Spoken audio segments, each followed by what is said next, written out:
प्यारे बच्चों, आपको मैं अपनी यहाँ पे जो चीज़ें बनाते हैं यहाँ वहाँ पे काम कर रहे हैं, तो आपके यहाँ पे कैफे आना हो जबकि आप यहाँ पे इसकी चीज़ें बताने आए हैं। अच्छा मैं आपको बताता हूँ।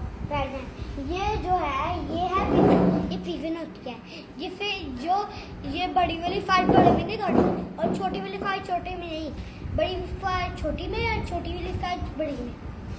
जबरदस्त जब हम चलाते हैं, देखो उसकी फीड बची है, ये देखो अभी जबरदस्त वैसे ही बहुत वो बच्चा ऐसा कर देना बड़ी दर्द होती है। और अब मैं चार्जर के बारे में बताता हूँ।